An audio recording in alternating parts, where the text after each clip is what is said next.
I would make one suggestion. See to it that your knees are bleeding before you begin any sort of reformation. And if you are an older minister serving the Lord for many, many years, I beg you not to be arrogant. An old foolish king can learn from the weakest of his servants. And also I beg you this: have the courage to change everything, even if it is the last day of your life. At least you can go into glory knowing that you attempted a reformation that was biblical. And I'll say this as a warning to the older men. Now listen to me carefully.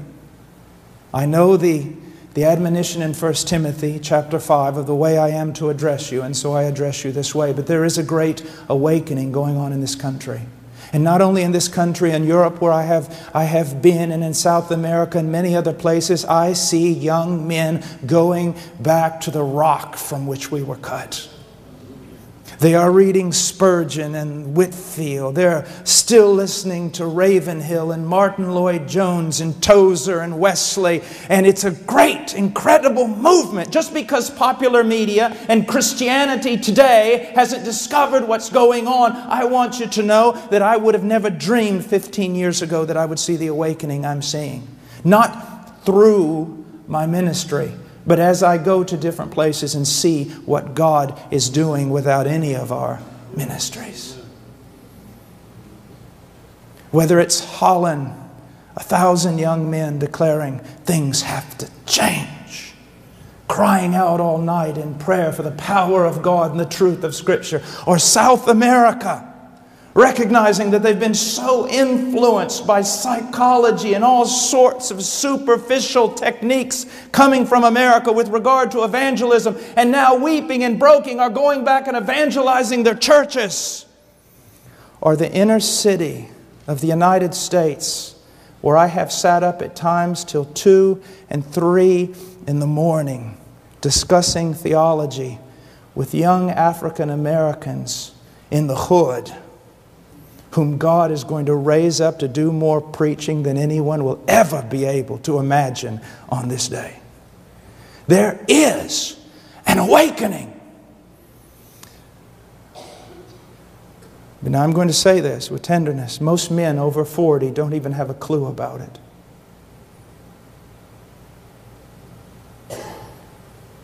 Many of the young people who are turning back to the old men and the old ways and the truths that have brought awakening time and time again in this world. Most of these young men are quite young. And they'll go to their pastors, they'll go to their leaders and say, look at this, what we've discovered. Look what happened in Wales. Look what happened in Africa. Look at this and look at that and look at this teaching. It's absolutely amazing. And most of them will either turn it away or say, it's nothing any different than what I've been preaching for 25 years, when in fact it is completely different than what they have been preaching in 25 years.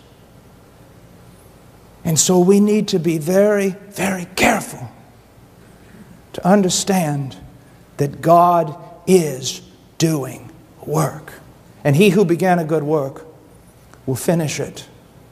Many people have the idea that they're going to pray in a revival. And other people say revival will come whether you pray or not. I'm not in either one of those camps.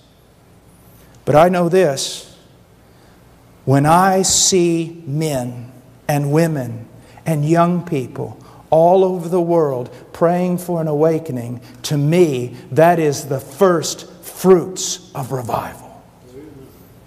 And I can count on the fact that He who gave those first fruits will bring in the full harvest.